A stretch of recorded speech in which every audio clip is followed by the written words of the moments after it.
But I think this is a big achievement, और India के पास एक बार्गेनिंग चिप हो जाती है। अब जैसा कि अगर वो यूरोप के साथ नेगोशिएट कर रहे हैं, या कोई मिडिल पावर जैसा कि इंडोनेशिया है, इंडोनेशिया के साथ अगर नेगोशिएट कर रहे हैं, तो इंडिया कैन से भाई हम आपको हमारे स्पेस प्रोग्राम में इंक्लूड कर सकते हैं, आपके सैटेलाइट्स हम लॉन्च कर सकते हैं। ठीक है, आपको सैटेलाइट बनाना नहीं आता, हम सैटेलाइट भी बना देंगे आपके लिए, लॉन्च भी कर देंगे। इंटेल मतलब दिस इज डिफेंस के लिए भी हो सकता है, कमर्शियल पर्पसेस, वेदर के लिए, खासतौर से आजकल तो ग्लोबल वार्मिंग की वजह से जिस तरह से वेदर वगैरह तबाह हो रहे हैं। I think this is another क्या कहना चाहिए, feather in India's cap, it is going forward, and that is the important part. आप एक चीज what I really like about India is कि क्योंकि इंडिया इतना बड़ा है कि दूसरी जगह जियोपॉलिटिकल क्राइसिस चलती रही, इस तरफ ये चीजें चलते रहते साइड में। सो इंडिया का जो डेवलपमेंट चल रहा है, फॉर एग्जांपल अभी India is launching its own speed train, India में बनी हुई स्पीड ट्रेन जो 260 किलोमीटर या 280 किलोमीटर की रफ्तार से मुंबई से अहमदाबाद तक आई जाएगी। So there is constant development. और हमारा इंटरेस्टिंग चीज ये है कि जब आप बड़े प्रोजेक्ट्स करते हो ना industrial, for example let us से कि आपने कार बनाना सीख ली, अगर आप कार बना लेते हैं और कार बिकने लगते हैं तो it creates lots of other job. Rubber industry को ग्रोथ मिल जाती है क्योंकि टायरें बनाना पड़ता है, लेदर इंडस्ट्री को ग्रोथ मिल जाती है क्योंकि सीट कवर्स बनाना है। तो इस तरह से it spawns literally thousands of other industries। और फिर सर्विस इंडस्ट्री अलग छोड़ रहे हैं, पंक्चर जो बना रिपेयर कर रहे हैं वो भी अलग है। सो जो बड़े प्रोजेक्ट्स आप करते हैं, अब जैसा कि इंडिया का अगर commercial, I will not be surprise कि 1-2 साल में हॉलीवुड कोई मूवी ना बना दे स्पेस में जाके शूट करके, शाहरुख खान या जाकर private commercial, it will give it a huge boom. और उससे ये होगा कि दूसरे इंडस्ट्रीज के लिए इट विल गिव क्या कहना चाहिए, रिपल इफेक्ट होगा कि अब अगर आप बहुत सारे स्पेस में रॉकेट से जा रहे हैं। और you must also realise rocket is a missile. अगर मिसाइल सीधा ऊपर जा रही है तो वो रॉकेट है, अगर वो ऐसा जा रही है तो इट इज अ मिसाइल। तो जितना आप रॉकेट टेक्नोलॉजी इंप्रूव करें, आपकी उतनी मिसाइल टेक्नोलॉजी भी इंप्रूव होते जाएगी। And India is still in the top 3-4 countries when it comes to missile technology. बिल्कुल ठीक हो गया डॉक्टर साहब। मूविंग ऑन, आपने एक बात आज पाकिस्तान के बारे में एक आर्टिकल अपना वीडियो किया, उसको मैंने भी रिस्पॉन्ड किया। आपका रिस्पॉन्स मैंने देखा नहीं।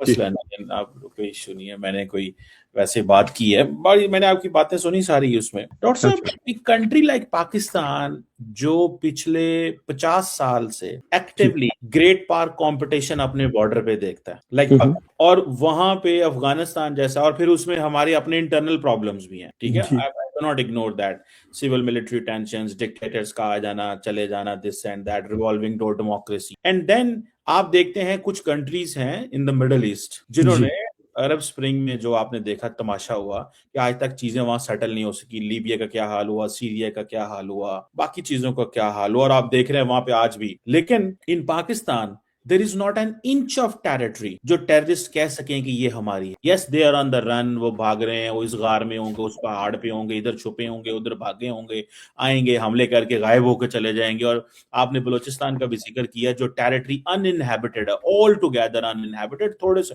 यानी कि 43% of the Balochistan has just 16 seats in the national assembly, जिसकी कुछ 300 सीट है, उसमें 16 सिर्फ उसकी हैं। इतनी सी पॉपुलेशन है वहां पे 10,000 वोट वाला भी मेंबर नेशनल असेंबली या प्रोविंशियल बन जाता है, 10,000 वोट अगर लेके, जबकि पंजाब में आपको you need to get at least 1.5-2 lakh vote लेना पड़ता है। मतलब जस्ट मैं आपको बता रहा हूँ। सो पाकिस्तान इज सर्वाइविंग। पहले तालिबान बनाए, फिर तालिबान खत्म किए, फिर इंडिया का एक एक्टिव थ्रेट है, फिर इंटरनल अब प्रॉब्लम्स हमारे पास आ गए हैं। बट पाकिस्तान की हालत लीबिया, इराक, सीरिया जैसी नहीं हुई, फाइनेंशियल शॉक से भी बाहर निकल आता है, ग्रेट पार मतलब रीजन में इंडिया की डोमिनेंस भी नहीं करने दी आज तक, और अपने बॉर्डर के ऊपर 25 साल पहले तालिबान बने, ग्रेट पार कंपटीशन हुआ, फिर चले गए, और अब हमारे बॉर्डर के ऊपर अमेरिकन $7 अरब का असला भी छोड़ गए हैं, वो तालिबान भी वहीं पे हैं, वो दहशतगर्द भी वहीं हैं, नेटो हाथ साफ करके चला गया, भाई हमसे ये काम नहीं होगा, अब तुम जानो पाकिस्तान जाने और हम जाने। इसके बावजूद we are surviving and making our way. What do you make? And then एक सिक्योरिटी स्टेट है। तो डू यू थिंक ये बाल्कनाइजेशन जो आपने वो मैप लगाया, ये मैं दिखाऊं, this is still visible idea, या कि आप समझते हैं कि ये फॉर एग्जांपल ये वेस्ट के अंदर बड़ी बातें इस पे की जाती थी। मुझे याद है कि मैंने आपका वो एक रिबटल दिया, आपने कहा कि जो इस्लामाबाद है वो अफगानिस्तान से थोड़ा दूर है लेकिन इतना भी नहीं है, तो वो हमारे वहां पे कहा जाता था कि देखो तालिबान सवात में आ गए हैं and that is just 60 kilometre Islamabad, तो it means nuclear weapons and Taliban are बिल्कुल करीब करीब है, मतलब इस तरह की बातें हुई। और जी हाँ। कभी आईईए ने, international atomic energy agency, American ने कभी नहीं कहा पाकिस्तान के न्यूक्लियर वेपन्स अनसेफ हैं, जबकि इंडिया के अंदर आप देखें 19,000 फाइल्स लीक हो गई, यूरेनियम बट खमर साहब, जो बाइडन ने तो साफ कहा था the most dangerous nation on earth is Pakistan. ये तो अमेरिका का प्रेसिडेंट था जब कहा था ना।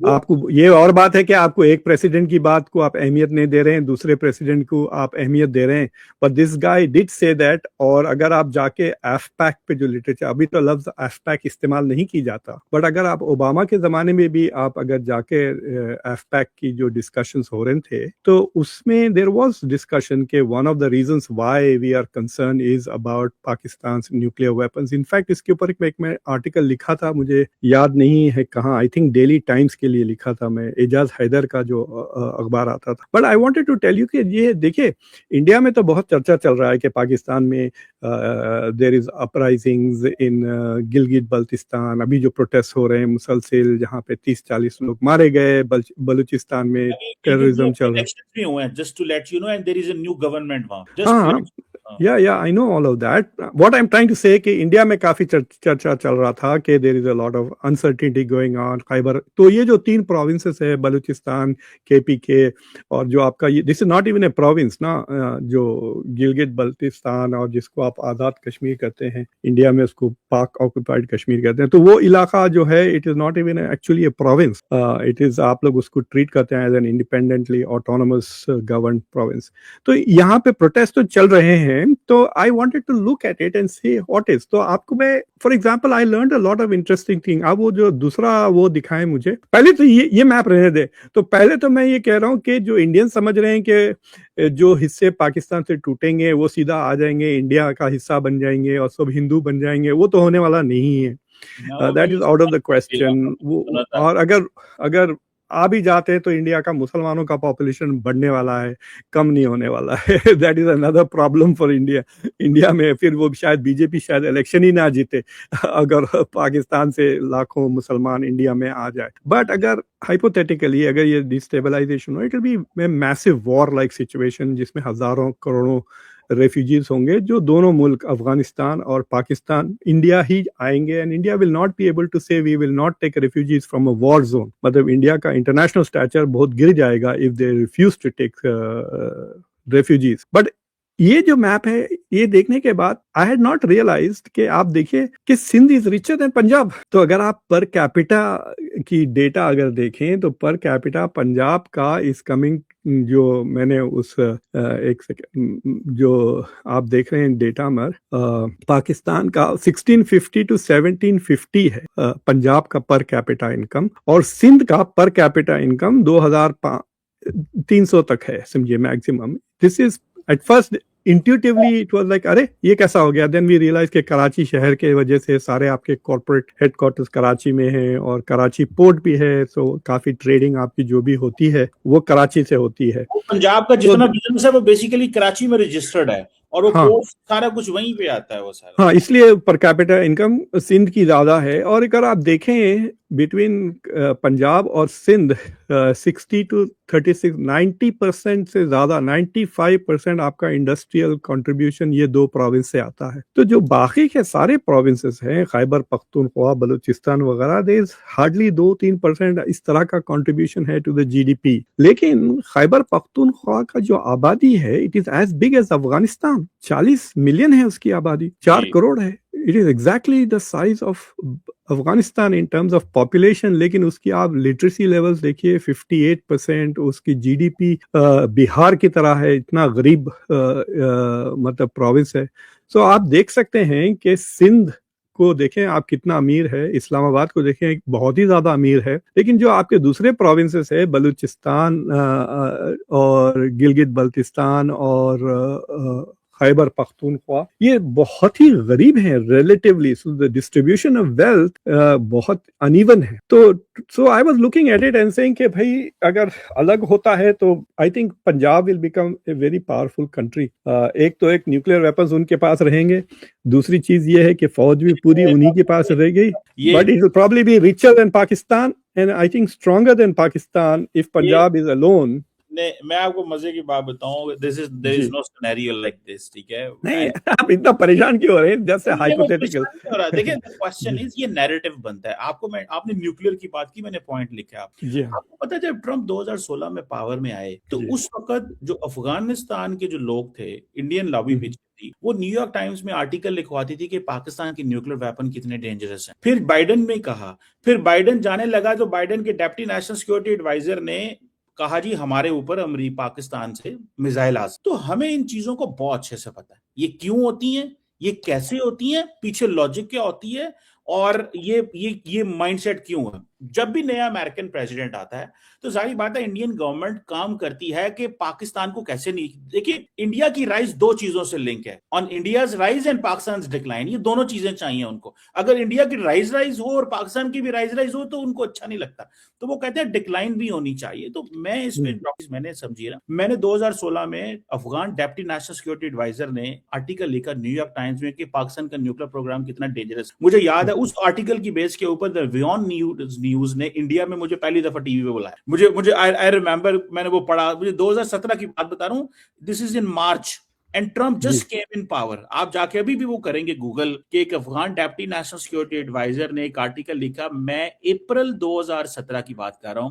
मैं वियॉन न्यूज पे गया, मेरे पास साथ एक उन्होंने एक CIA का बंदा बैठाया हुआ था, पाकिस्तान का न्यूक्लियर प्रोग्राम कैसा है। तो अभी ट्रम्प आया तो इंडिया ने ये पहलगाम वाला हो गया। तो वी एग्जैक्टली नो कि जब भी अमेरिका के अंदर नई एडमिनिस्ट्रेशन आती है तो उसको कैसी लॉबीज पड़ती हैं और कि जी पाकिस्तान के बारे में क्या पॉलिसी बननी है। तो इस तरह तो एक तो हमारे साथ ये होती है, दूसरा हम खुद भी जालिम है। हमारे पंजाबी में एक शेर है, कुछ शहर के लोग भी जालिम सन, कुछ सानू मरन का शौक। यानी कि कुछ शहर के लोग भी जालिम थे और कुछ हमें भी मरने का शौक था।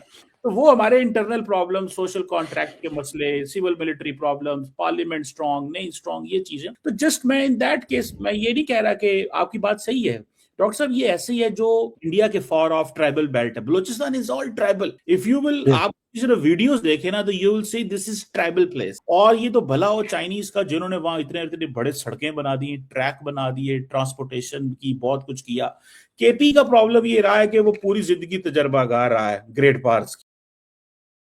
इंडिया ने अंतरिक्ष की दुनिया में एक और बड़ा कमाल कर दिया है भाई। स्काईरूट एरोस्पेस नाम की एक इंडियन कंपनी ने अपना रॉकेट विक्रम-1 श्रीहरिकोटा से लॉन्च किया और ये लॉन्चिंग एकदम कामयाब रही। ये रॉकेट पूरी तरह से एक प्राइवेट इंडियन कंपनी ने बनाया है, कोई सरकारी रॉकेट नहीं। ये देश का पहला ऐसा प्राइवेट रॉकेट है जो सैटेलाइट को सीधा ऑर्बिट में पहुंचाने के लिए बनाया गया। इस मिशन का नाम रखा गया आगमन और लॉन्चिंग से पहले खुद प्रधानमंत्री नरेंद्र मोदी जी ने इस मिशन की जमकर तारीफ की। उन्होंने इसे इंडिया की स्पेस जर्नी का एक नया ऐतिहासिक अध्याय बताया और स्काईरूट की पूरी टीम को शुभकामनाएं दी। अब सबसे बड़ी बात सुनो भाई, इस रॉकेट में एक ऐसा इंजन लगाया गया है जो पूरी तरह से 3D प्रिंटेड है और यह पहली बार है जब इंडिया के किसी ऑर्बिटल रॉकेट में ऐसी टेक्नोलॉजी इस्तेमाल हुई है। मतलब इंडिया अब सिर्फ इस्तेमाल करने वाला देश नहीं बल्कि खुद नई नई टेक्नोलॉजी बनाने वाला देश बन रहा है। इस लॉन्च के साथ ही इंडिया दुनिया के उन गिने चुने देशों में शामिल हो गया है जहां प्राइवेट कंपनी अपना रॉकेट ऑर्बिट तक पहुंचा सकती है। अभी तक सिर्फ अमेरिका और चाइना के पास ये ताकत थी और अब इंडिया तीसरा देश बन गया है। सोचो भाई कितनी बड़ी बात है ये सफलता सिर्फ एक रॉकेट लॉन्च नहीं है, ये इंडिया की उस मजबूत सोच को दिखाती है जो प्राइवेट सेक्टर को साथ लेकर स्पेस में दुनिया की बड़ी ताकतों को टक्कर देना चाहती है। आने वाले सालों में इंडिया का स्पेस बिजनेस कई गुना बड़ा होने वाला है और आज का ये दिन उसकी शुरुआत है। तो भाई गर्व से सीना चौड़ा करो, इंडिया अब अंतरिक्ष में भी अपना परचम लहरा रहा है। आपकी क्या राय है इस उपलब्धि पर? कमेंट में जरूर बताना। जय हिंद।